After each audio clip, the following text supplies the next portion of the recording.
Primera Mano es presentado por Tigo. En Tigo, el centro sos vos. Control, Feel Make Feel. Cabal, lo sabés desde siempre. Cuando pasás tu cabal, pasan cosas buenas.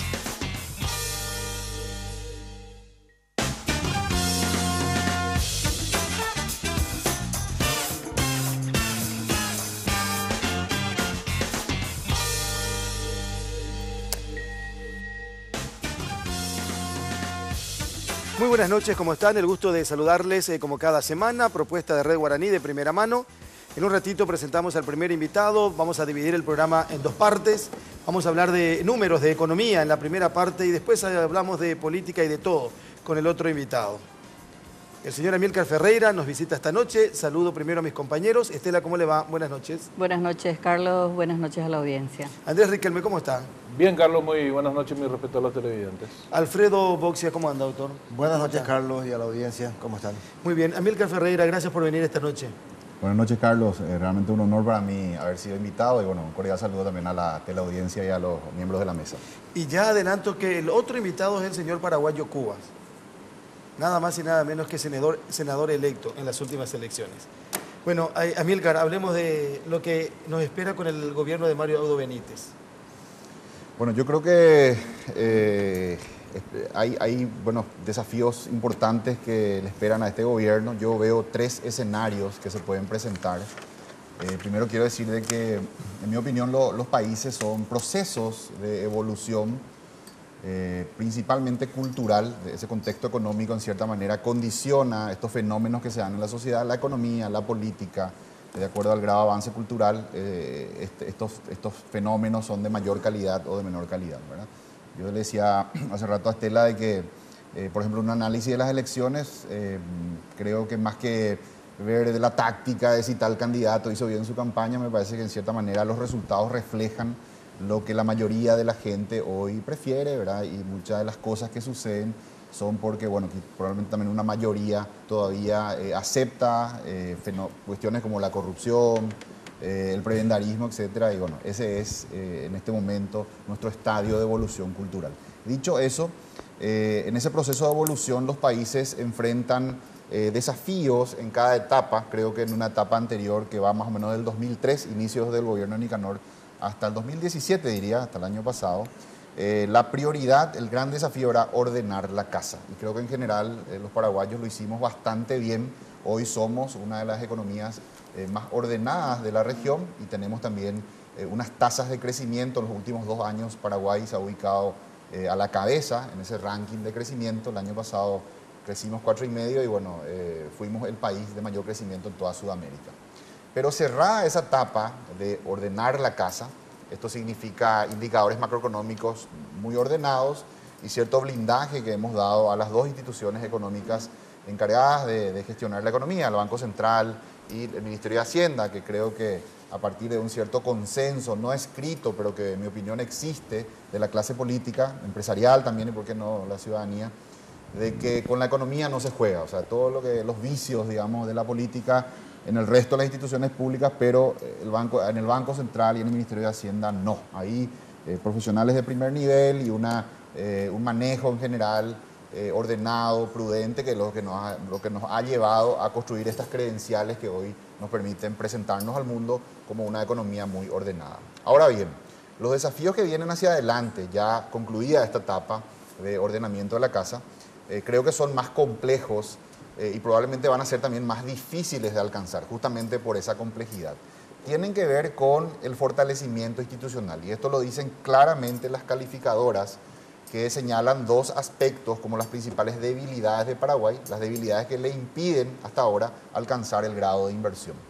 ¿Y qué son? En primer lugar, debilidad institucional y por otro lado, inestabilidad política.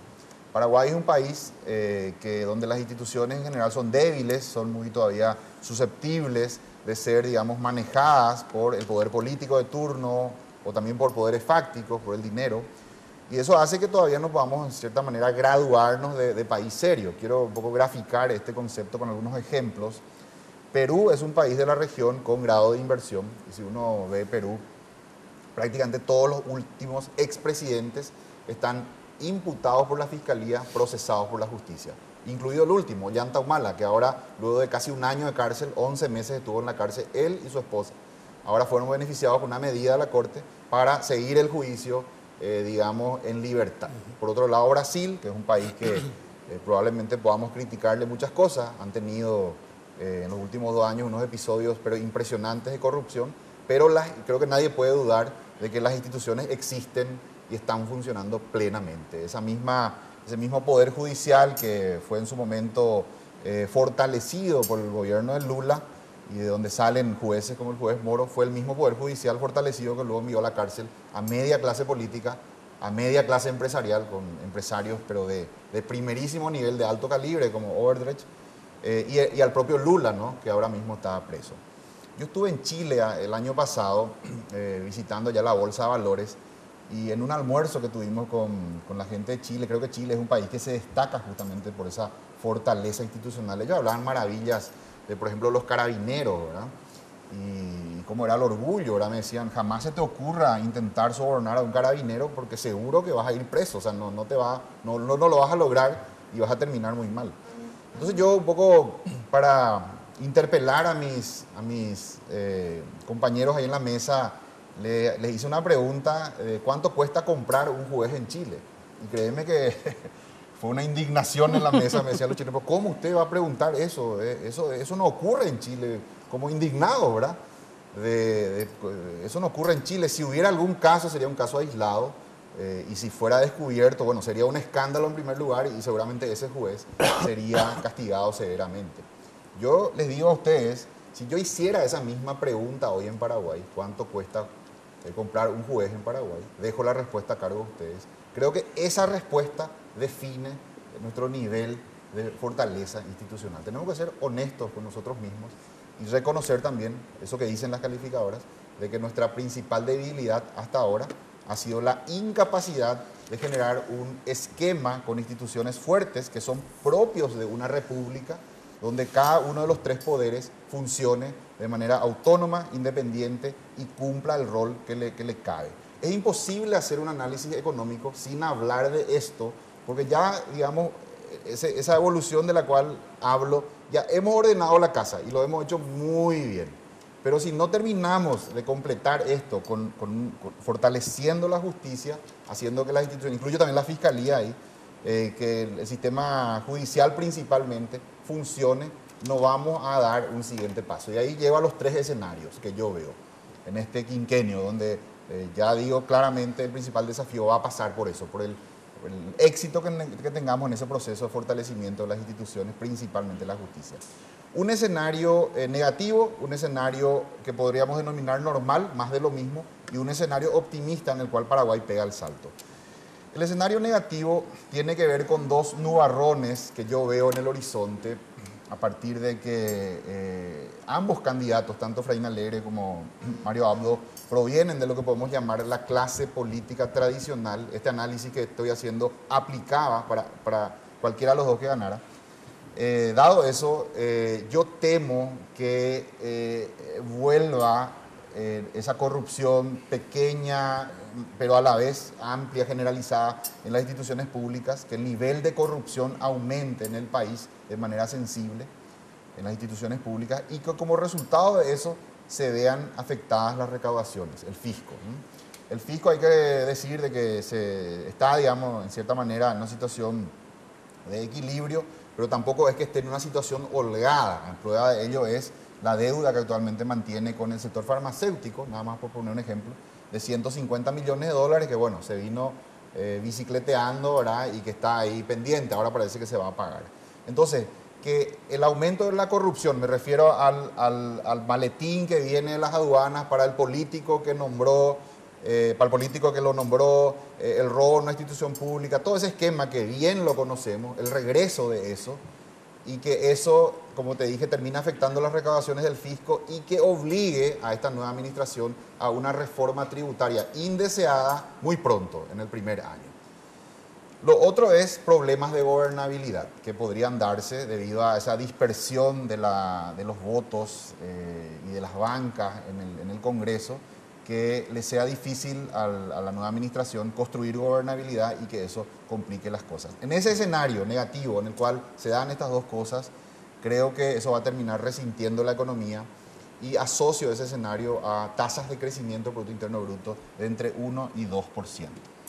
Amílcar, Sí. cuando decía el regreso de los maletines, Sí. ¿quiere decir que desapareció en el gobierno Cartes? No sé si desaparecieron, pero yo tengo la percepción de que quizá la corrupción, si es que la hubo o no, adoptó otros esquemas. No sé, que un gerente del gobierno de Cartes, que la empresa de su propiedad se lleve todas las pólizas de seguro de las empresas constructoras, podemos quizá definirlo, llamarlo como un tráfico de influencia, no sé, pero en definitiva no afectaba al fisco, ¿verdad? Porque era una cuestión donde una empresa privada ganaba muchos contratos de otras empresas también privadas, pero que no significaba un robo directo al fisco.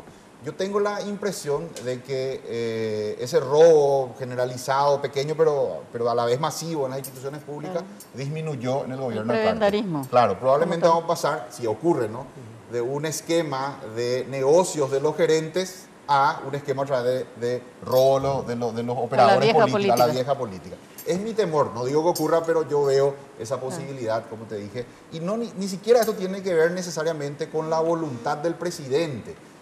Quizá mucha gente del entorno que apoyó su candidatura se sienta nuevamente con derechos, como diciendo, bueno, nosotros no somos acá invitados, nosotros somos accionistas de este proyecto y por ende somos dueños de este gobierno y vamos a hacer lo que creamos que haya que hacer. Y que a partir de esa actitud, de esa visión, nuevamente con esa visión patrimonialista, donde el Estado es como un coto de casa, ocurra eso, ¿verdad? Y que inclusive te decía, más allá inclusive de la voluntad del propio presidente, que no pueda controlar eso. Un segundo escenario que podríamos denominar normal, donde se construye cierta gobernabilidad, pero tampoco no se hacen reformas importantes, no se fortalecen las instituciones, seguimos así con un esquema de justicia manejada, ninguna de las reformas importantes que necesita el país y por ende lo que hace el siguiente gobierno es simplemente ejecutar 5 años el mismo presupuesto, más o menos asocio ese escenario a tasas de crecimiento similares a las que tenemos hoy, 3-4%. Sería en ese caso un gobierno sin mayores problemas, pero que tampoco hace la siguiente gran tarea que viene a continuación, que ya mencioné. El escenario ideal. El escenario normal, ¿verdad? No, el que viene. Pero sería un escenario casi de un gobierno intrascendente, porque como te decía, ejecuta 5 años el presupuesto, pero no hace nada trascendente tampoco. Entonces no hace que el país avance en términos de lo que podría. Y después el escenario positivo, un escenario optimista, que quiero decir también es el que veo como menos probable, pero podría ocurrir, donde el gobierno entra con una idea clara de que Paraguay necesita ir ya a un esquema de instituciones fortalecidas, justicia independiente, avanza en ese proceso. Yo creo que eso se puede dar por dos vías, por la vía de una reforma constitucional, pero también sin una reforma constitucional. Yo imagino un escenario en el cual el nuevo gobierno, por ejemplo, nombra nuevos ministros de corte con criterios, digamos, objetivos, imparciales, sin buscar nombrar a personas que luego le respondan. Una Corte Suprema de lujo. Yo creo que en Paraguay hay juristas que están a la altura y que han demostrado sobradamente solvencia, independencia y sobre todo carácter para, una vez nombrados, no estar al servicio del poder político. Me parece que por esa vía se podría también fortalecer la justicia si es que no hay un acuerdo amplio para ir a avanzar en una constituyente, ¿no? Amílcar, Sí. estás haciendo una descripción de cómo influye la fortaleza institucional en la economía o Sí. cómo debería cambiarse para mejorar la economía. Esto quiere decir que si Paraguay tenía una fortaleza en sus instituciones mayor, hubiese crecido más en estos años que creció al promedio de 4. Primera pregunta. Y segundo, ¿cómo se traduce en la práctica, en la realidad, eso que estás diciendo? Bueno, ese mayor crecimiento tiene que ver con algo que está muy cercano a Paraguay, que es el alcanzar el grado de inversión. Hay que recordarle que Paraguay, desde el 2003 para acá, en los últimos 15 años, ha ido mejorando su calificación crediticia y ya hemos llegado al último escalón. Es una escala de 20 grados, donde 1 sería la más baja y 20 sería la más alta, que sería un triple A, donde del 1 al 10 son lo que se denominan categorías especulativas. Paraguay del 1 al 20 está en un 10 y a partir de 11 ya es grado de inversión. ¿Qué implicancia tiene esto? los grandes movilizadores de capital en el mundo son los fondos de inversión. Y estos fondos de inversión, en un altísimo porcentaje, me animo a decir más del 90%, tienen un reglamento que lo que dice es que no pueden invertir en instrumentos o países que no tengan grado de inversión. Las inversiones, los bonos emitidos por, digamos, emisores, países o empresas que no tienen grado de inversión en esa categoría especulativa, de hecho en la jerga financiera se le denomina bonos basura. A partir de que un país gana grado de inversión, los niveles de inversión extranjera que se pueden ver, que se pueden dar en ese país son sustancialmente mayores. Eso me lo decían en Chile. Si vos querés ver lo que va a pasar en tu país una vez que tu país alcance grado de inversión, tenés que mirar lo que pasó en Chile o Perú cuando estos países alcanzaron grado de inversión. Básicamente, lo que se produce es una aluvión de capitales, porque a partir de que un país tiene grado de inversión, esos fondos ya pueden invertir en ese país y se genera lo que se llama el apetito de riesgo. Todos los fondos quieren tener algo de ese país en su portafolio por una cuestión de rentabilidad por un lado, pero también por una cuestión de diversificación por otro. Entonces, nosotros podríamos perfectamente pasar de los niveles actuales de entre 300 a 400 millones de dólares de inversión extranjera directa que venimos promediando a niveles similares, por ejemplo, al que tiene Uruguay, que es un país, nada más por agarrar uno de la región, de tamaño y población similar, que está en el rango entre 2.000 y 3.000 millones de dólares. En números redondos, Uruguay recibe 10 veces la inversión extranjera directa que recibe Paraguay. Entonces ahí ya te doy un primer elemento de por qué avanzar, luego de haber ordenado la casa, en un proceso de fortalecimiento institucional, nos llevaría muy pronto a alcanzar el grado de inversión. Y un primer impacto sería que los niveles de inversión extranjera directa se dispararían en el país, como ha ocurrido en todos los países que han alcanzado grado de inversión. Yo Ahora, me quedo... lo que me... Perdón, Sí. adelante, Estela. Sí, yo me quedo un poco en el dibujo de escenarios que planteas, un poco en este escenario complejo que hablabas de la necesidad del fortalecimiento institucional y de la inestabilidad política.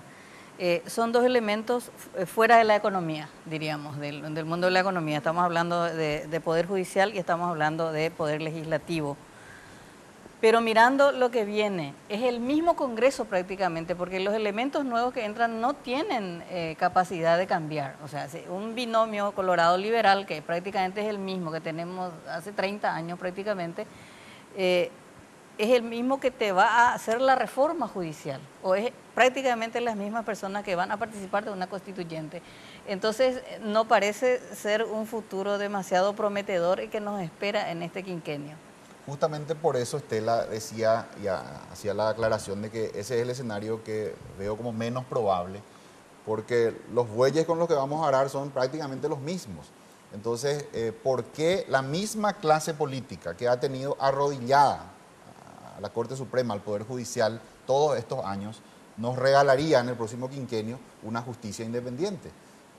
Seguramente mirarían lo que pasó en Brasil, ¿verdad? Lula con su reforma del Poder Judicial, fortalecimiento de las instituciones de la justicia, de esa misma camada sale un juez moro que luego lo manda preso. Probablemente verían ese riesgo, ¿verdad? Independizamos la justicia, la fortalecemos y después muchos de nosotros vamos a irnos a la cárcel, ¿verdad? Entonces es bien difícil, por eso que al próximo, redondeo con esto, al próximo presidente no solamente le va a tocar, por el tamaño del desafío, no solamente le va a tocar fortalecer las instituciones, hacer los cambios de arquitectura institucional que se requieran a través de una constituyente, por ejemplo, y también mejorar a las personas que componen, sino inclusive liderar un cambio cultural. Porque lograr esto, una justicia independiente, no solamente pasa por cambiar el sistema institucional, que en mi opinión no es tan malo, el problema son las personas nombradas. Ahí está el jurado de enjuiciamiento de magistrados, que era un circo bajo González Daer. Ahora con PETA, pareciera que PETA y otros, ¿verdad?, que están ahí, pareciera que está funcionando un poco mejor. Entonces, va a tener que el presidente, si es que quiere, digamos, ir hacia ese escenario positivo, que ya asocia crecimientos del 6%, Paraguay pega el salto en ese escenario, va a tener que liderar no solamente cambios, sino un proceso de evolución cultural. Que la clase política diga, este modelo de justicia manejada, prebendarismo, corrupción, es un sistema que nos sirve, le sirve a una cierta camarilla en el poder, si quizá cierta clase empresarial también asociada, pero que al resto del país le priva de un futuro relevante. Vayamos a un esquema ya de país serio, con instituciones serias que cumplen su rol, un país con árbitro, que es lo que hoy no tenemos, de tal manera que Paraguay pueda dar el siguiente paso, graduarse país serio, alcanzar grado de inversión allá por 2019, 2020 y bueno, de esa manera pegar el salto económico. Ahora, incluso en ese escenario optimista, hay algo que me preocupa, Milka. Sí. Vamos a suponer que se den todas las condiciones. Que este gobierno de Marito sea capaz de no tocar demasiado todo aquello que nos va bien para producir buenas cifras macroeconómicas. Estabilidad, no toca mucho las reservas internacionales, cuida la inflación, etcétera, etcétera. Vamos a suponer que logre avanzar sustancialmente en una reforma judicial, que es un clamor ciudadano, creo que va a tener mucho apoyo por fuera del Parlamento, y que logre tener un gobierno que disminuya los niveles de corrupción sistemática que hay en la burocracia estatal. Aún así, aun cuando logrado eso, obtuviéramos productos internos brutos crecientemente superiores cada año, manteniendo incluso un crecimiento de 6 y 7%, si nosotros no tocamos, y por eso no te escuché hablar y es lo que me preocupaba, la estructura presupuestaria para aumentar notablemente el gasto social, seguiremos siendo un país exitoso en el Producto Interno Bruto y desastroso en los índices de desarrollo humano. Y seguiremos siendo tan pobres y desiguales como hasta ahora, a pesar de ser un ejemplo macroeconómico. Eso es lo que me preocupaba. Sí, ese es todo un capítulo. Yo creo que la economía es como un círculo que puede ser vicioso o virtuoso, ¿verdad? Un escenario en el cual Paraguay empieza a crecer al 6%, por ejemplo, por una década, va a ser sin duda un escenario en el cual se van a generar muchos empleos. Esos empleos a su vez van a incluir a mucha gente. No digo que eso vaya a resolver toda la pobreza, pero de que va a ser una ayuda muy significativa, lo va a hacer. Seguramente en paralelo también ese crecimiento económico va a aumentar la capacidad de recaudación del fisco, con ello va a haber mayor capacidad también de financiar esos programas sociales y de esa manera se da ese círculo virtuoso en el cual la resolución de un problema lleva también a la resolución de otros. Pero entre paréntesis nomás ahí también quiero decir de que otro gran tema a abordar es el tema del presupuesto. Paraguay es un país donde prácticamente los presupuestos públicos han sido capturados por el prebendarismo. Hoy, en cierta manera, la tónica, especialmente los gobiernos municipales, es que el 90% de esos presupuestos se van a gasto corriente, porque hay una superpoblación de funcionarios, la mayoría de ellos incorporados por razones políticas, y entonces cualquiera sea el ejecutivo electo, tiene muy poco margen de maniobra, se va todo en gasto corriente y no queda nada prácticamente para hacer obra. Eso es lo que genera a nivel del Estado central, también ha ocurrido eso a inicio de la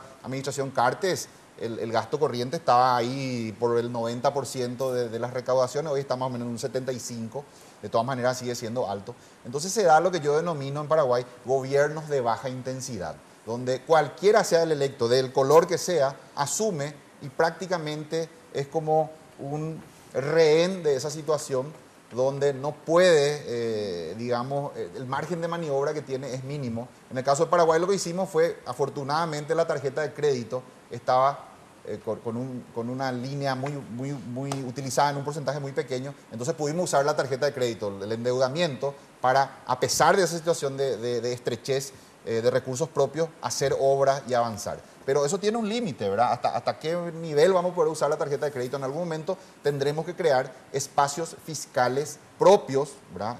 Digamos que de la propia recaudación general por el país quede un monto interesante para poder hacer inversiones. Porque se da esa situación en la cual si el Estado, en una economía que crece al 4%, ojalá al 6% en ese escenario positivo, si el Estado no puede acompañar ese proceso de crecimiento del sector privado, impulsado por el sector privado, con obra pública, con infraestructura, va a terminar convirtiéndose en un freno al desarrollo, en un cuello de botella. El Estado, más que ser un promotor del desarrollo, por su incapacidad de inversión, va a terminar siendo un freno. Ahí ves estos edificios construidos y la cloaca enfrente, ¿verdad?, por la incapacidad del Estado de hacer las inversiones que requieren para acompañar. Por eso ese tema es todo un capítulo de discusión, quizás en otro programa, de también a ver quién se anima a hacer esa reforma, decir, señores, basta, con 90% del presupuesto yendo a gasto corriente, es inviable, es un modelo inviable donde estas instituciones prácticamente son una agencia de empleo nomás, o un subsidio a la política, llamarlo como quieras, y en realidad desnaturaliza el fin para el cual fueron creadas, estas instituciones, que es encargarse de proveer bienes y servicios públicos. Esa es un poco la pintura de lo que ocurre y, como te dije, es otro de los grandes temas hacia adelante. Ya lo escuchamos a Mario Audo durante la campaña decir, y mirando también su programa de gobierno, que él no va a cobrar más impuestos, que él no va a modificar la estructura tributaria. ¿Es posible sacar a este país adelante con 1.800.000 pobres, 26%, o una pobreza extrema de 301.000 personas? ¿Es posible enfrentar los desafíos con este mismo esquema tributario? Porque eso de que vamos a ampliar la base tributaria me parece más discurso que para evitar lo otro, que ¿es probable o no? Y mira, todo es posible. Yo recuerdo una anécdota más, lo hablábamos un poco con un grupo de empresarios argentinos y ellos decían que coincidíamos más bien en la visión de que el paraguayo en general es una persona, digamos, como más mansa, menos proclive al conflicto, a diferencia de los argentinos que están ahí siempre con la protesta y con el conflicto, ¿verdad? A flor de piel. Entonces creo que los paraguayos somos muy estoicos muchas veces, por ende, a tu pregunta si es posible, claro que sí, ¿verdad? De hecho, es lo que ha venido ocurriendo hasta ahora. El lobby de los sectores que representan digamos, a sectores que podrían quizá pagar más ha sido muy poderoso, mayoritario. En el Congreso, sí, en general, y yo creo que en este sector, el próximo Congreso también van a estar muy bien representados. De hecho, una de las bancadas, la del presidente Cartes, seguramente va a dar batalla por el tema del impuesto al tabaco. Entonces, claro que es posible, ¿verdad? No sé si es deseable, pero es posible que simplemente los impuestos se queden donde están, que se apuesta a una mayor formalización, que no se recaude mucho más o quizá un poco más, y que por ende sigamos, ¿verdad?, con un Estado que, bueno, hace lo que puede, además de esa situación en la cual ya una parte demasiado importante de su presupuesto se va a gasto corriente para mantener ese sistema clientelar. Además de eso también recauda poco, tiene unas bajas. Claro, pero estamos hablando en un sí, contexto de qué puede cambiar. Si es que no se modifica, o sea que con esta presión de creo que 12%, 12%, sí, todos los economistas te dicen ningún país es viable con una presión tributaria del 12%. O sea, si no se modifica la estructura tributaria, seguiremos en la misma senda, crecimiento sin desarrollo humano. Y sí, digamos que va a ser más lento probablemente ese proceso si miramos estas políticas sociales que mencionaba el doctor. Probablemente la velocidad a la cual podamos avanzar sea menor.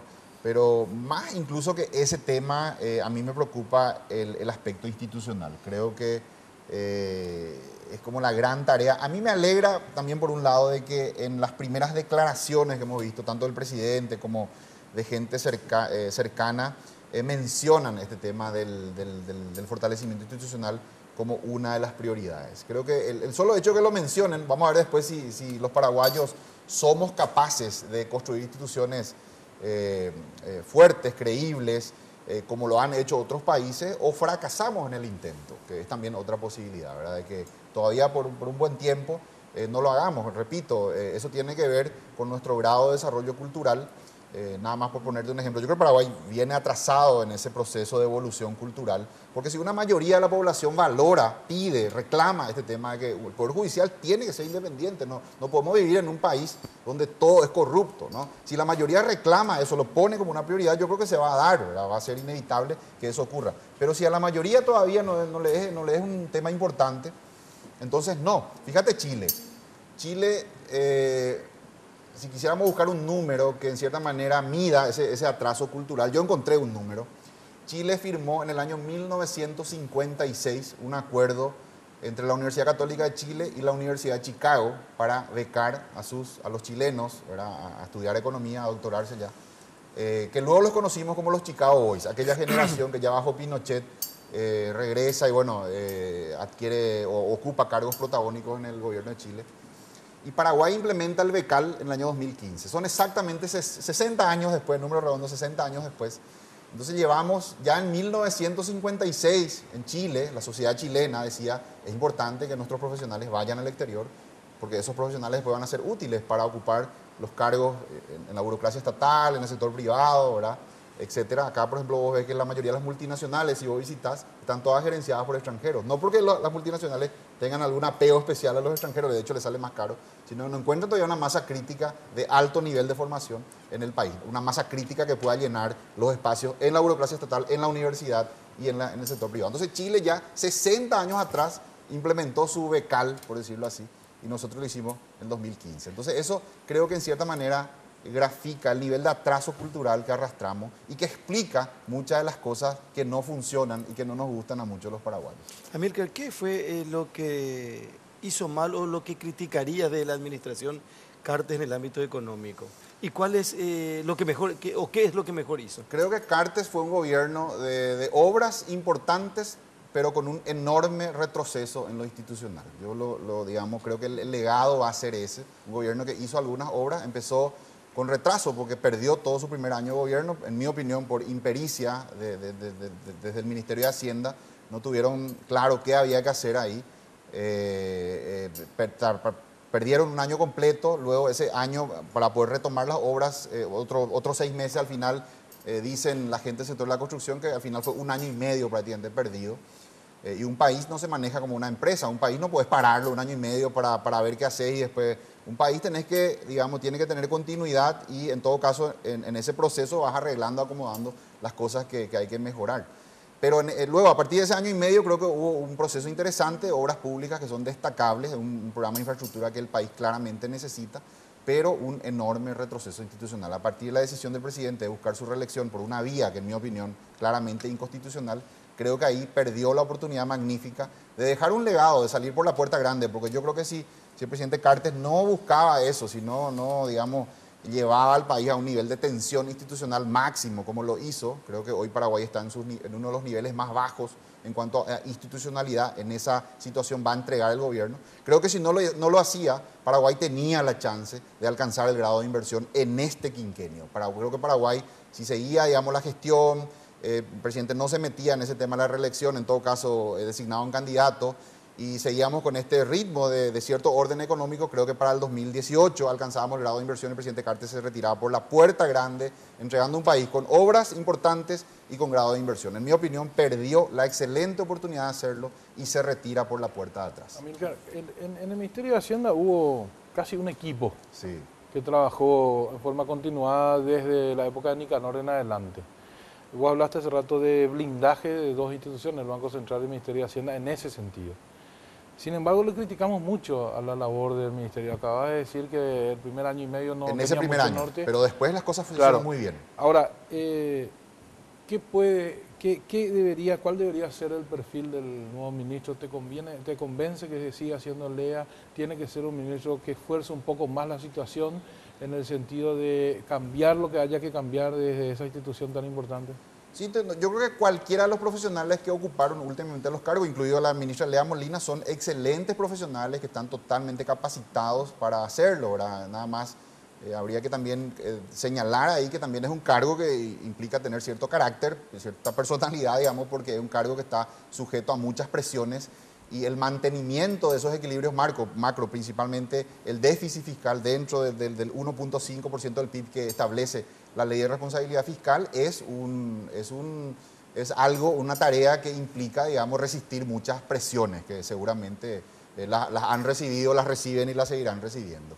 Pero yo diría ese blindaje que creo que responde a cierto consenso que hay en la clase política, empresarial y también ciudadana, de que con la economía no se juega, ha sido respetado de manera invariable por Nicanor Duarte, fruto de este proceso de manejo responsable, equilibrado de la economía. Empieza con Nicanor, con el nombramiento del ministro Borda, luego Lugo, en un hecho que para mí es muy significativo, vuelve a nombrar al mismo ministro de Hacienda que sirvió bajo el gobierno anterior, lo vuelve a nombrar, siendo este nuevo gobierno, el de Lugo, un gobierno de una ideología, un signo político totalmente opuesto, diferente. Ese nombramiento, en mi opinión, refleja que existe ese consenso en la clase política, de que más allá de las diferencias es importante mantener o manejar la economía de manera prudente, responsable y ordenada. Bajo Borda tuvimos 8 años consecutivos de superávit fiscal. Eso va hasta el 2011, del 2003 al 2011, A partir del 2012 empezamos a tener un déficit fiscal, pero muy pronto aprobamos una ley de responsabilidad fiscal que limitó otra vez ese déficit. Entonces, a pesar del déficit,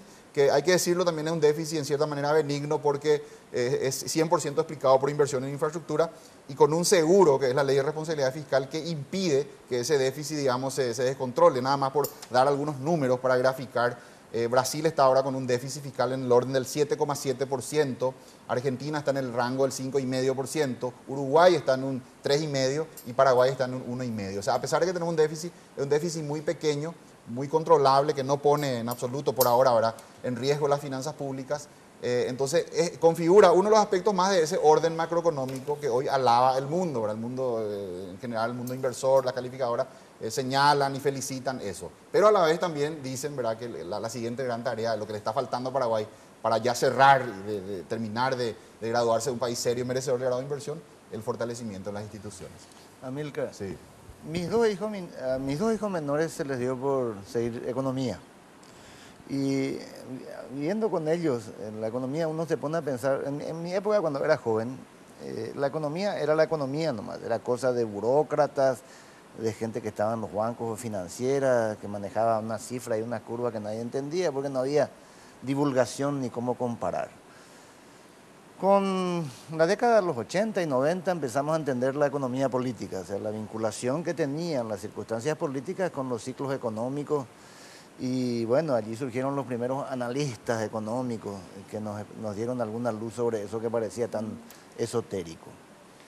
Y últimamente la economía empezó a tener un rostro humano, una economía humana porque de repente se interesa por las emociones, por la calidad de vida, por la felicidad de la gente, por el acceso a las cosas.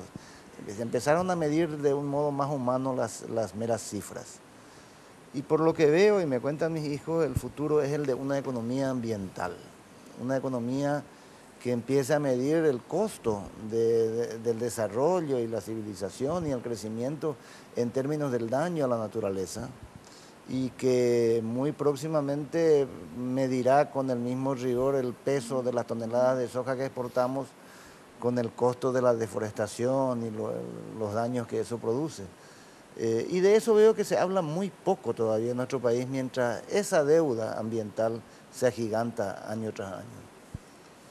Sí, yo creo que tiene que ver nuevamente con ese estadio de desarrollo. Vos recordarás esta pirámide de las necesidades, ¿verdad?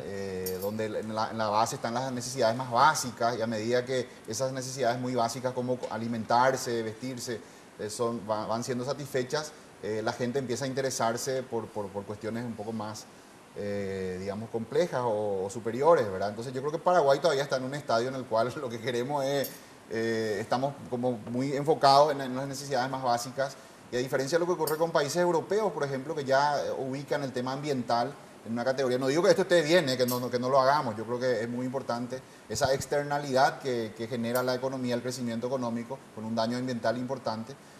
Hay ciertas políticas que vienen del exterior, por ejemplo, todo lo que es financiamiento de entes multilaterales, fondos de inversión también, que hoy día en la letra pequeña de los contratos vos ves que exigen, obligan, ¿verdad?, condicionan a que esos fondos no vayan a ninguna actividad que genere un impacto ambiental, digamos, negativo. Exigen que haya un estudio de impacto ambiental y que en todo caso estén mitigados esos impactos. Entonces, esa conciencia sobre estos temas de una economía con rostro humano, una economía con también conciencia del impacto ambiental, es algo sin duda muy importante, pero reitero, creo que todavía en nuestro estadio de desarrollo estamos todavía con cuestiones como, bueno, que la gente coma a la medida de la pobreza, sabrás, ¿no? La pobreza extrema es una persona que vive más o menos con 7.000 guaraníes por día, pobreza 15.000 guaraníes por día. Son cifras impresionantes, ¿verdad? Que una persona pueda vivir con menos de eso y hay, ¿verdad? Hay la cifra que acaba de mencionar Estela, 26% de la población viviendo en esa situación. Entonces son todavía los temas que nos interpelan hoy día, sin que, no por eso decir que no sean importantes, pero creo que hoy hay otras necesidades más urgentes que son las que ocupan la agenda pública. Bueno, queríamos o pretendimos de una u otra manera tener un panorama que podríamos ampliar a medida que se acerque la asunción del nuevo gobierno. Así que agradecemos mucho a Amílcar Gentileza de venir a visitarnos esta noche. Gracias, Carlos. Un gran honor para mí. Bueno, le sigo siempre también, así que Muy amable. un gran honor para mí haber sido invitado. Economista Amílcar Ferreira con nosotros esta noche de primera mano. Hacemos la pausa y en un ratito Paraguayo Cubas, también de primera mano aquí en Red Guaraní.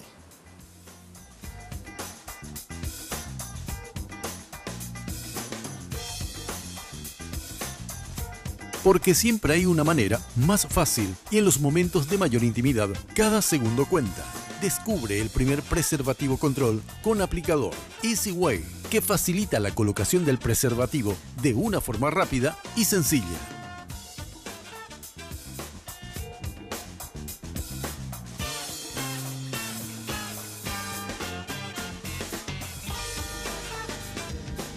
En la Gran Feria Tigo lleva tu nuevo smartphone 4G LTE con hasta 100% de descuento sujeto a un plan mínimo o a las mejores ofertas sin contrato, sin plan. Además, participas para ganarte un 0 kilómetro. Te esperamos del 9 al 23 de mayo en todas las tiendas Tigo, porque en Tigo el centro sos vos.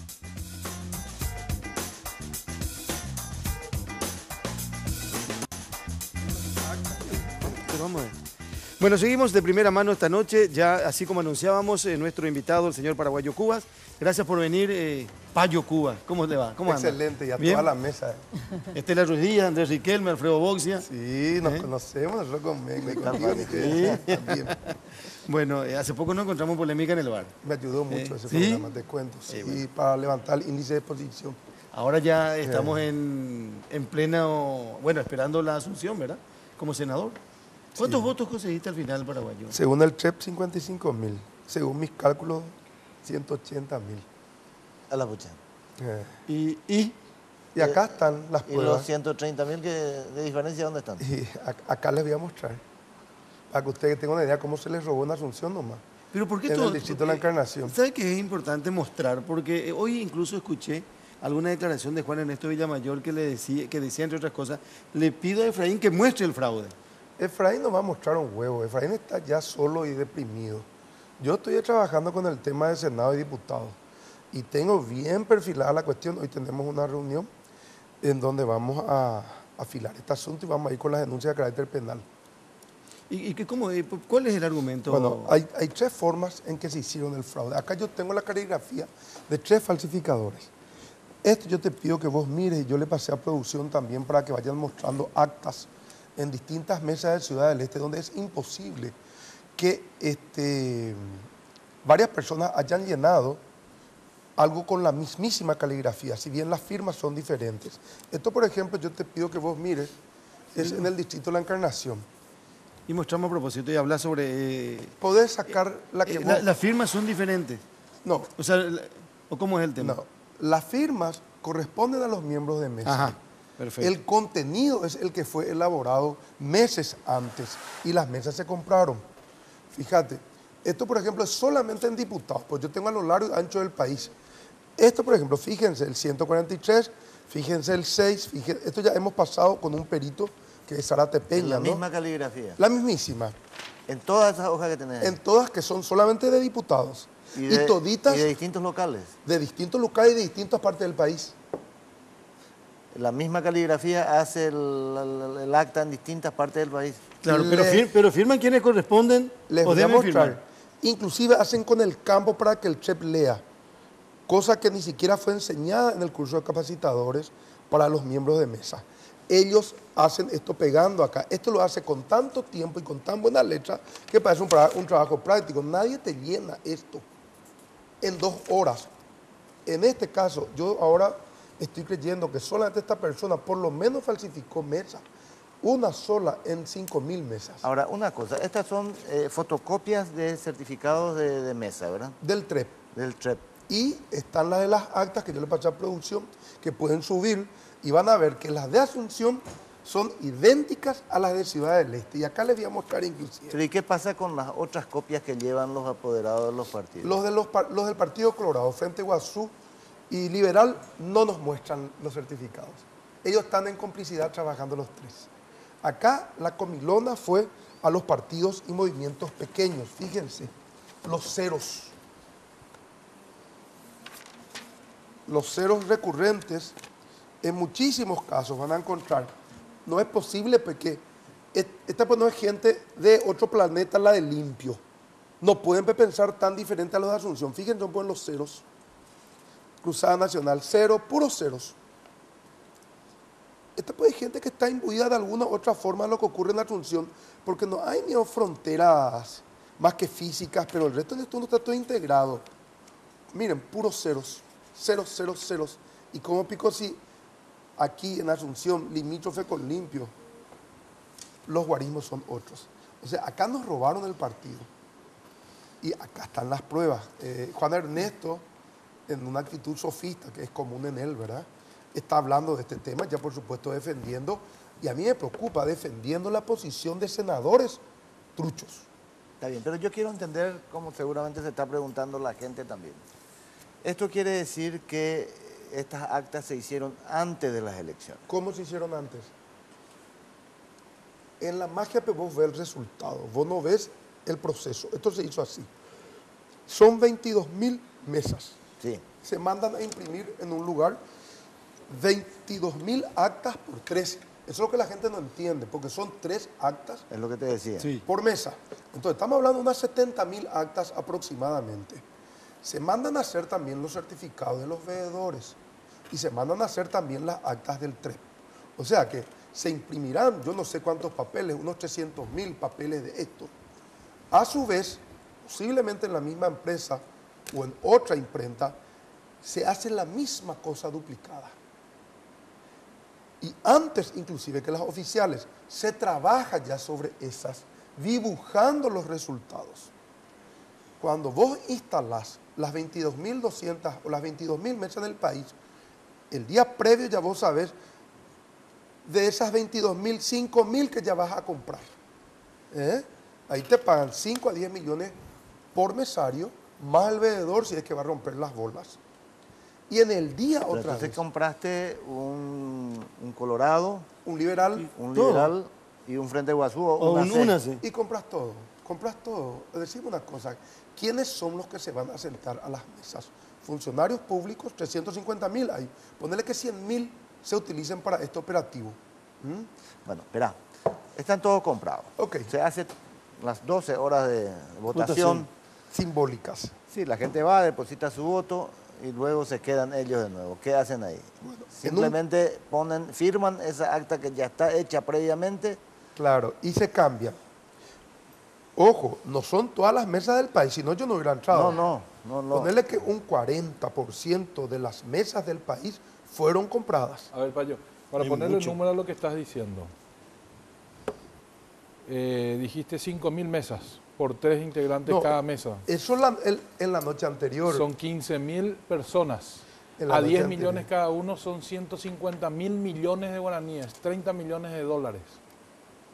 Creo que no alcanza los 30 palos. con 27 millones de dólares exactamente. Bueno. Al cambio de 5.500. Me parece que tendríamos que hacer el cálculo con la computadora, con la calculadora. Sí, acabo de hacer. Bueno, si vos 15.000 gastás- por 10 millones. Si Son vos gastás- 150.000 millones de guaraníes. Si vos gastas 50 millones de dólares en el día D o en el día previo, es un gran negocio. No, gastar sin duda, pero que esa plata corra, que esa plata se reparta. Lo que yo no sé Es la demasiado cifra, volumen pero a de mí dinero, un ¿verdad? diputado liberal me Sí, dijo bueno, no. 1 millón Cam- de guaraníes. No, Camiones de por un caudales. millón. Se O un vende. millón. Camiones Un de millón. caudales andaban por distintos lugares un día domingo. Entonces, el tema está en lo siguiente. Te traen las actas y yo les ruego a producción si puede mostrar cómo están firmando en un acta con el contenido cuya caligrafía es la misma que yo tengo acá en Ciudad del Este. Y no puede ser, Nio, de que hay alguna gente que me dice, no, la gente del TREP pasó esto en limpio. Para diputados y senadores se pasaron las fotos para esa noche. Como dijo Luis Alberto Mauro, dalle, nosotros íbamos a poder sumar lo que hace el senador y tener nuestra posición. Nunca ocurrió eso esa misma noche. También se hace con las cajas. La caja ya está toda preparada, con la tinta supuestamente usada. Entonces, cuando termina el escrutinio, se lleva esto a un lugar de depósito en el propio local de votación y en el camino cualquiera te cambia una caja. Y de allí se vuelve a llevar a los tribunales electorales de la circunscripción. Allí, en el camión, yo te voy a decir, ¿qué veedor ¿O qué miembro de mesa que juega de buena fe, esto acompaña ese ritual y se queda otra vez hasta el otro día custodiando? Ninguno. Absolutamente nadie. Ellos saben eso. Juegan con nuestra actitud pasiva, ¿no? Miren, yo les ruego que tú saques de este montón cualquiera. Y aunque no sean peritos, saca cualquiera que tú quieras. ¿Y si la gente dice que esto es lo falsificado? Pero ¿cómo va a ser eso lo falsificado si esto es lo que hoy está en el TSJE? ¿Esto está en el tribunal? Claro. Esto yo saqué del TSJE. No es que te dio cualquier persona y te acercó. No, no. Del Tribunal Superior de Justicia Electoral. Claro, que es lo que se está contando en este momento. ¿Y La por que qué se están juzgando. Marito pierde en Ciudad del Este, por ejemplo?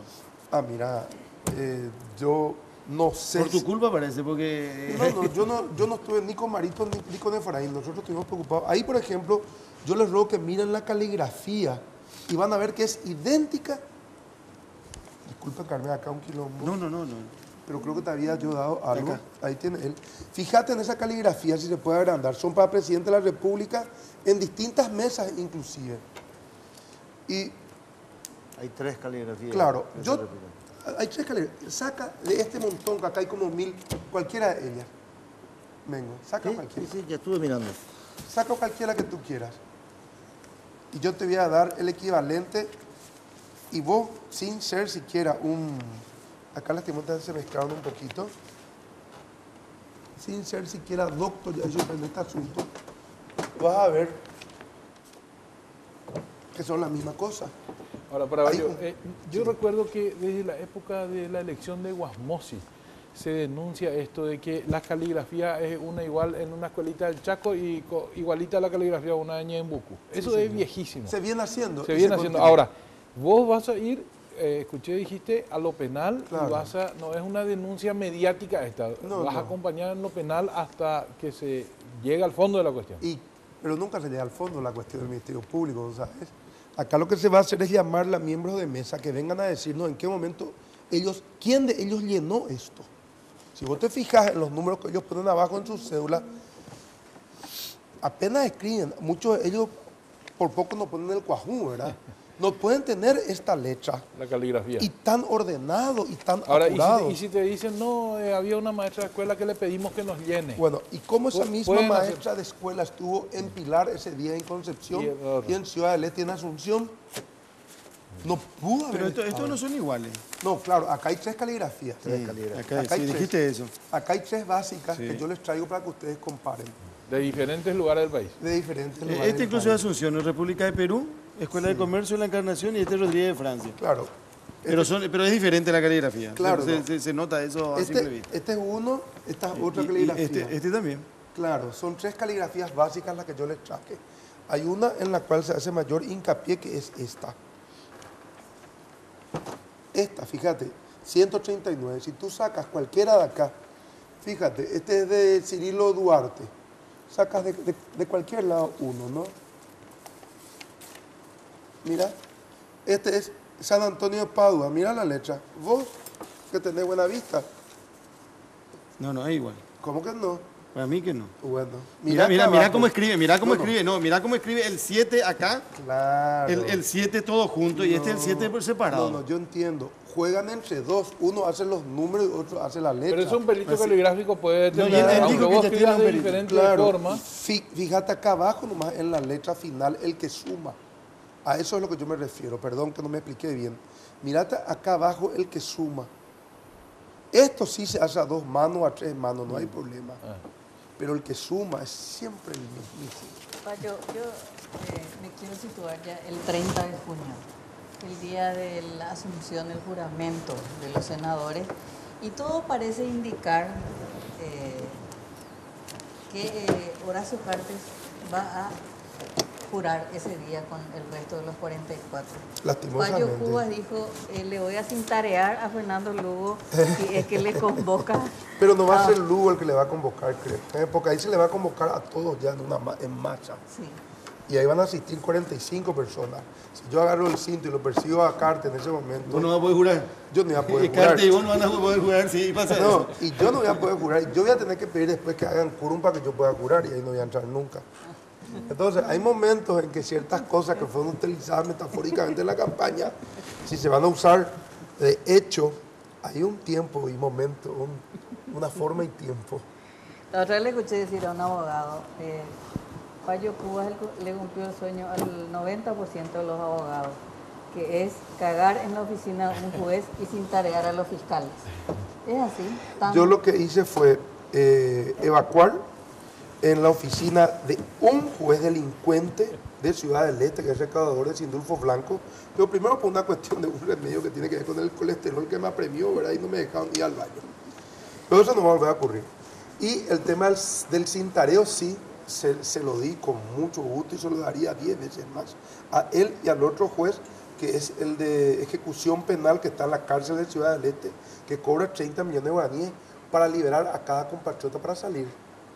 Y después tuve algunos altercados con guardias de la penitenciaría, pero ellos estaban con unos chalecos antibalas, así que el cinto no les hizo absolutamente nada. A mí se me rompió una costilla, pero no hay problema, yo también soy un pesado en ese sentido, así que reconozco. ¿Pero cómo va a ser Paraguayo Cubas en el Parlamento? ¿Se va a ajustar a los reglamentos o al reglamento? Claro, hay reglamentos. Porque la gente pues dice que vas a ir, te vas a entrar y vas a atropellar todo lo que hay. Y vos sabes perfectamente que no cumplir con el reglamento y también puede ser sancionado. Claro, yo tengo que equilibrar muy bien el voto bronca que me llevó a mí al Parlamento y que espera ese tipo de actitudes.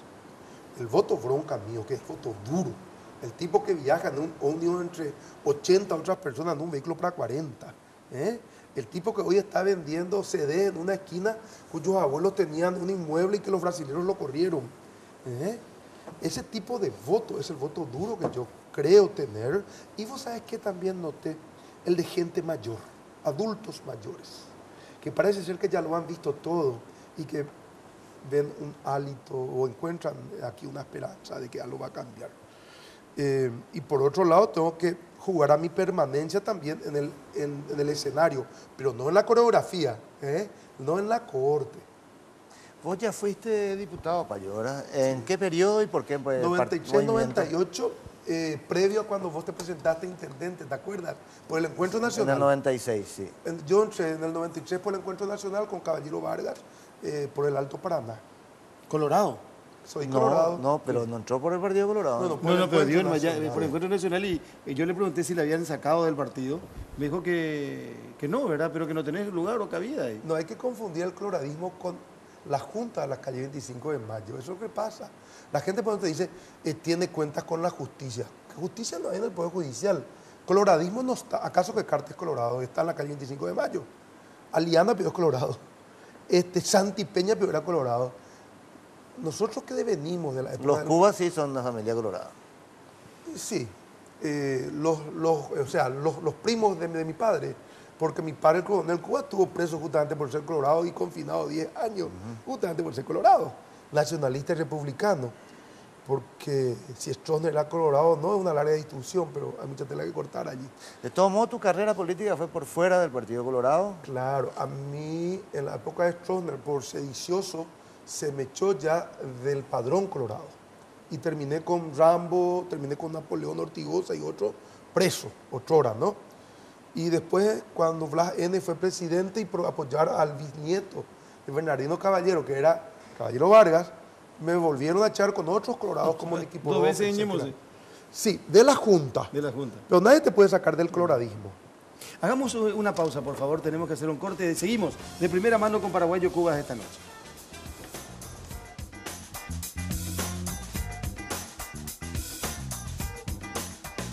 Porque siempre hay una manera más fácil y en los momentos de mayor intimidad, cada segundo cuenta. Descubre el primer preservativo control con aplicador Easy Way, que facilita la colocación del preservativo de una forma rápida y sencilla.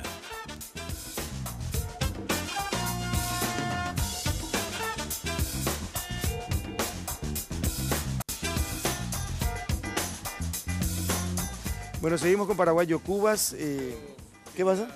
Reflexionar con Payo Cubas. Yo creo que la gente, el común de la ciudadanía, espera mucho del señor Cubas en el Senado, en el sentido de ser aquel senador que no se va a callar nada, que independientemente a la forma de su denuncia, que muchos podemos estar de acuerdo y otros no, lo que la gente cree es que no se va a callar nada y va a denunciar las irregularidades. Pero para eso, me imagino, vas a anteponer la racionalidad a la emocionalidad.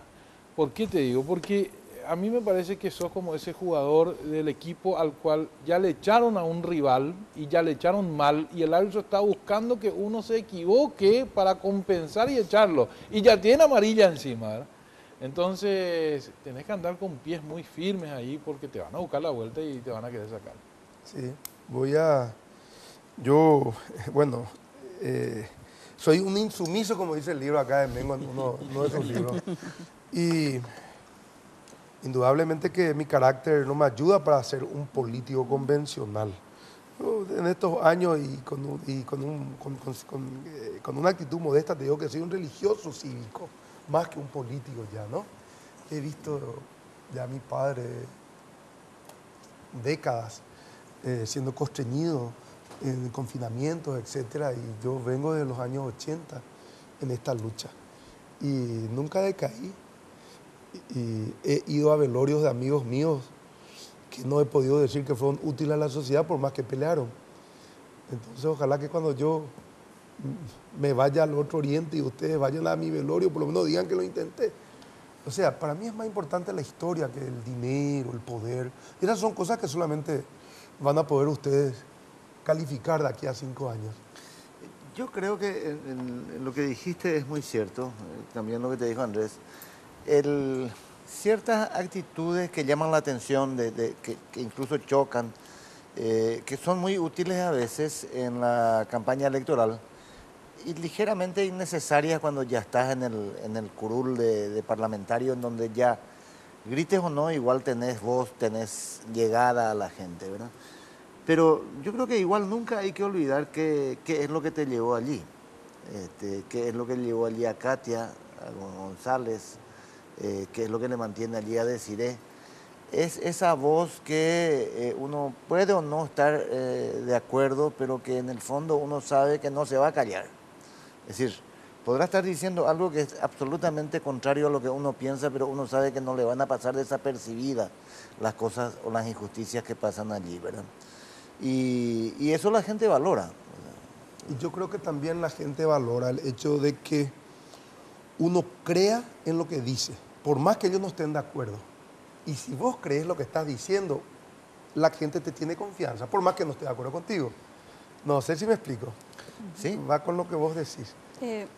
Payo Cubas, básicamente, en su rol de abogado en Ciudad del Este, y creo que un poco la reforma judicial es el clamor ciudadano y hubo un consenso político de parte de las dos candidaturas principales de la necesaria reforma judicial.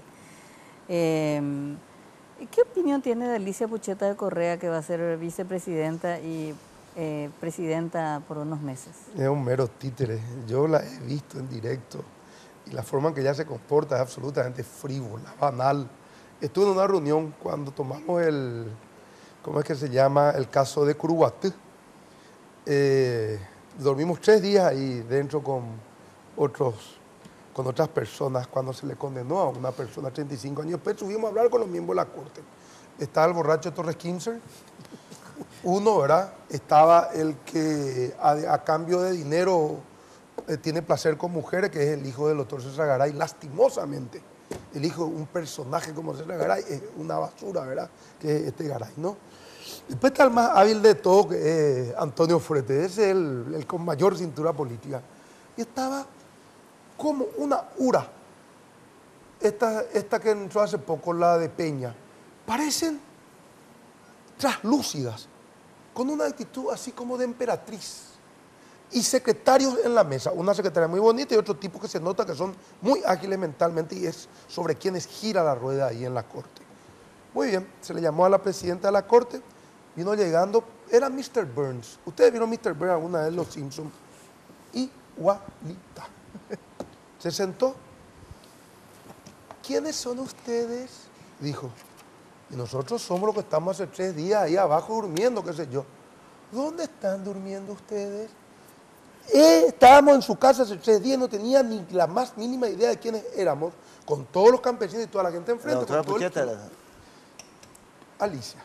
Bueno, en el país de las maravillas ella vive, ¿no? Lo que sí que después dijo, ¿y dónde se bañan? ¿A quién le importa dónde nos bañamos? No nos bañamos, ¿verdad? Bueno, después continuó el tema. En un momento terminado, la Alicia, que va a ser presidente, ¿saben qué hizo? Se levantó y se fue. Y la gente le dijo, todavía no terminó la reunión. Ah, todavía no terminó la reunión. Se volvió a sentar ella. Y en un momento dado, ¿saben qué hizo esta mujer? Le dice a la secretaria, ¿me mandaste a hacer el vestido para el casamiento de mi sobrino? Cuando había gente que fue condenada hace 48 horas, 70, 35 años de cárcel. yo voy a ser presidente de la República, ella más Una, respeto. una reverenda me he visto. ¿Y sabes qué agregó? Me hiciste igual al de la revista, ¿verdad? Eso discute Alicia Pucheta en una mesa donde hay gente que está llorando porque sus hermanos fueron a la cárcel. De hecho, dejó la corte sin expedirse sobre el caso Curuguate. Ilógico. Yo la conozco a ella antes por su marido, Gravi Chongo. No voy a entrar en cuestiones de aquella época, pero no tiene... es un mero trapo para limpiar pisos esa señora. Lastimosamente, y no lo digo con actitud machista, va a ser utilizada a piacere por Cartes. Y es más, va a renunciar, yo no sé, en un momento determinado, hasta para que algún presidente del Congreso sube y se vuelvan a hacer elecciones. O cosa parecida, porque ustedes saben que si no se ejerce 2 años, si Marito no ejerce 2, ¿cómo es el tema ese? Vos sabés mejor. El abogado está acá. Si es que se ejerce menos de 2 años la presidencia de la República y esta queda céfala, Se vuelve si ley. el vice no está, Se vuelve que es lo ley. que debió haberse hecho con González Maqui.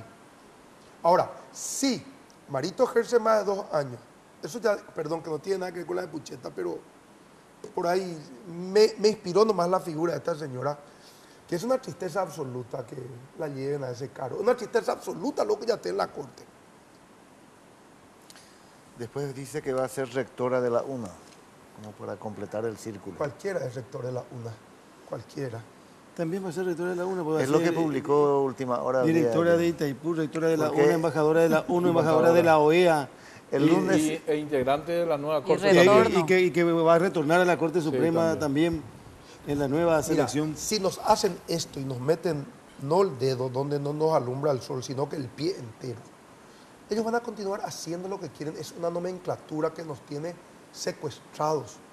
¿Cuántos son ellos? Eso yo le preguntaba al marido, al amigo de tu marido, a mi papá, el coronel Cuba. Yo le decía, papá, pues estos tipos ¿cuántos son? Y 500. Yo le decía, ¿y vas a poder contra ellos? Una noche basta. Una noche basta contra estos delincuentes. Y yo me apego al artículo 138 de la Constitución Nacional. Con elecciones no hay caso. La gente me dice que yo apelo a la violencia, Andaye. Un cinto es violento. ¿Y qué es más violento? ¿Morirse por falta de insumos en el Ministerio de Salud? ¿En algún puesto de salud? ¿O que viaje entre 100 personas en un vehículo para 40? Y yo le pregunto, y le miro a Mengo, ¿cómo se lo sacó a Stroessner? Con notas, pidiéndole permiso, se lo sacó a balazos. Pero más que cuántos son, ¿quiénes son? ¿Y ¿Vos cuántos tenés la son? lista de quiénes Sí, son? Se sabe son los bien. parlamentarios, son unos cuantos tipos de la ARP, son otros cuantos En de 2 la meses, UIP. si alguien dice lo que vos estás diciendo, vos estás incluido entre los 500. Bueno, pero hay Con una esa diferencia- generalización. No, hay una diferencia entre estar en el gobierno y estar en el poder. No, pero dijiste los parlamentarios. Sí, ¿Quiénes? hay parlamentarios con poder y hay parlamentarios con gobierno. Lo que le pasó a Lugo, estoy evadiendo tu pregunta adrede para poder ampliar más. Bueno. Lugo tuvo gobierno y no tuvo poder, y fue cobarde. Pero esa es otra cosa, ¿no? Estamos condenados a vivir en esta democracia de cartón que no va a subsistir por mucho tiempo, porque toda Latinoamérica va hacia dictaduras en forma inevitable. Quizás Chile se salve. Esos son estudios geopolíticos interesantes hoy ante lo que ocurre a nivel mundial con China y Estados Unidos. ¿Qué esperás de Mario Abdo? Yo espero que él vuelva a su discurso inicial De la campaña interna. de la campaña y que mantenga o que propicie una división en la bancada de la ANR para que podamos apoyarlo allí. Eso espero. Tenemos que hacer otro corte, por favor, y seguimos en un ratito con Paraguayo Cubas esta noche en Red Guaraní.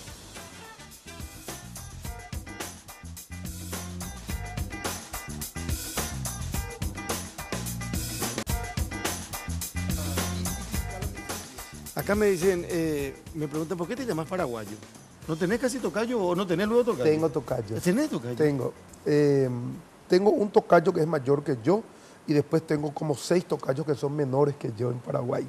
Y el mayor vive en la Argentina, que fue soldado de mi padre en la caballería, en el RC4. En una apuesta que tuvimos en Buenos Aires, en el Club Deportivo Paraguayo, en Constitución, me hicieron una trampa a los muchachos y le trajeron a un señor mayor que vive todavía, él es maestro de obra, y se me acercó el señor y me dijo, ¿cómo vos te llamas? Paraguayo, le dije. Y él me dijo, yo también.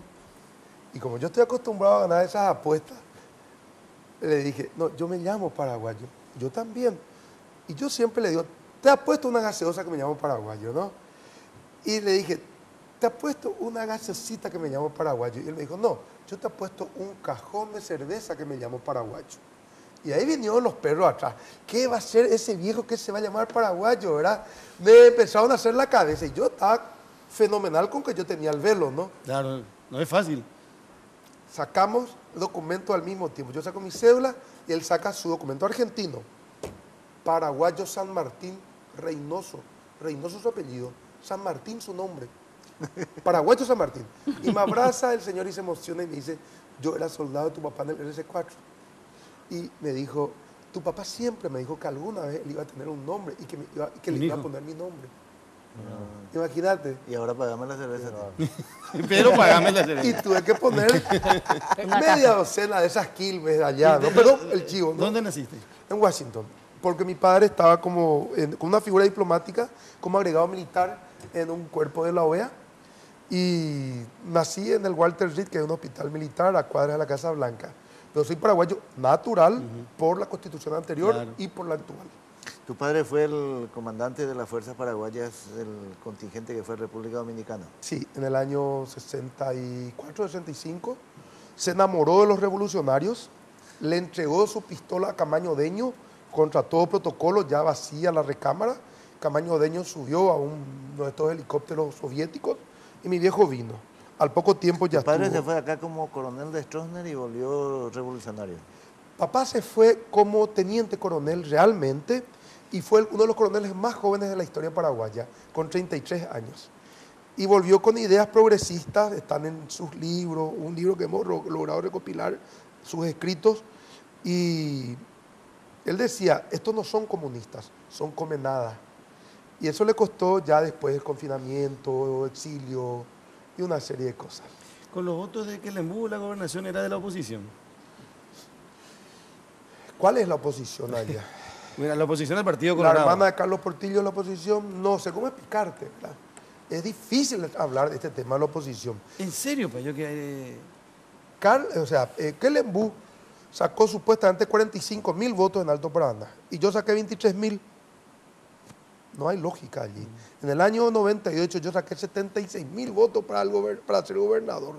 Copio decrecí 4 veces, es imposible.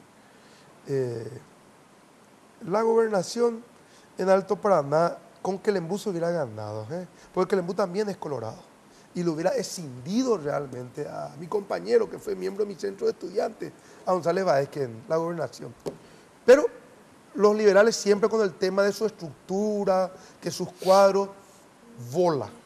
En muchas mesas en Alto Paraná no cubrían ni el 60% de las mesas los del Partido Liberal. Los del Frente de Guazú ni el 40%. Los colorados o los de la lista 1 cubrían siempre el 100% y tenían suplentes. Sí. Claro, los meseros de ellos son pagados por nosotros. Claro, son funcionarios del Estado. Son funcionarios del Estado. Claro. Son los soldados del Partido Colorado. Son los soldados de una nomenclatura daltónica.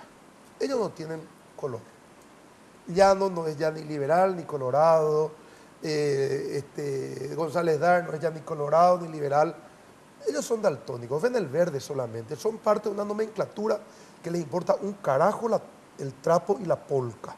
Y nosotros somos los fanáticos que nos andamos peleando ahí abajo como en los partidos de fútbol. Cerro, Olimpia, Jay Cutulo, mitad, se pegan, se pelean, y allá arriba los presidentes haciendo negocios en preferencia. Por último, ¿cómo va a llegar Paraguay-Yocuba al Senado? ¿Va a tener un estacionamiento como tienen todos? ¿Cómo va a llegar? Yo tengo una moto 125 que uso. Tengo un vehículo. O sea, Claro. Yo trabajo hace 30 años como consultor en Ciudad del Este. No me quejo, tengo clientes, etcétera, ¿no? En la parte de Maquila, zona franca, tributario. Es mi área de consultoría. Soy un abogado callejero. Me gusta andar en micro porque hablo con la gente en los micros y vamos a sublevar a los paraguayos que hoy andan en micro, a quienes se les robó la vida. Se les ha robado. Y vamos a hacerles entender eso y vamos a apelar a resistir a estos tipos que son una nomenclatura. Y vamos a pedir, y ojalá me acompañe la población, por lo menos 30.000 personas, el día que tratemos la suba de los parlamentarios a los micros para ir a trabajar, que no puedan salir del Parlamento si es que no aprueban esa ley, y que lo usen, no por una cuestión populista mía, que ya terminó, como ustedes dijeron, la campaña de ética.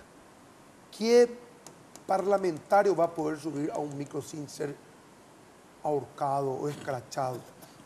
Ninguno. Y si no se logra eso, que sea una bandera para la constituyente. La reforma es muy importante. Ahí está el curecutú de este asunto. Barrio Paraguay-Yocuba, gracias por venir a compartir con nosotros en esta mesa esta noche. A ustedes. Muy amable. A ustedes. Como Disculpen. diría un amigo, y gusto la mota, pues. No, ni pura mojo y nada asunto. Gracias Paraguay-Yocuba, A ti. muy amable, gracias. Ok, a ti. Bueno, ¿tenemos que hacer otro corte o cerramos el programa? Yo ¿Ya está? solo me imagino una sesión con el Horacio Cartes, sí se va, porque yo creo que va a ser el senador más rabonero de la historia, siempre digo, y Yocuba y Desiree Masi, en un debate en el Senado. ¿Y Zacarías Irún? Zacarías Ilún, ¿Qué va a hacer? él es un delincuente, es un ladino. Zacarías Ilún es el primero que va a venir posiblemente a querer abrazarme en el momento. Él es así. Ese es su carácter, ¿no? Pero... Tu mano irá al cinto. Y depende de que haya votado ese día. Y el lugar, acordate del lugar siempre. Porque un pechoro o ahí en la calle no le va a animar a ninguno de ellos, ¿verdad? Paraguay-Yocuba de primera mano esta noche. Gracias, Estela. Gracias, Andrés, Alfredo. Muchísimas gracias. Cerramos. Nos encontramos la próxima semana. Mañana tempranito estamos en Monumental, como todos los días de lunes a viernes a partir de las 5. Buenas noches. De primera mano fue presentado por Tigo. En Tigo, el centro sos vos. Control. Feel Make Feel. Cabal. Lo sabés desde siempre. Cuando pasás tu cabal, pasan cosas buenas.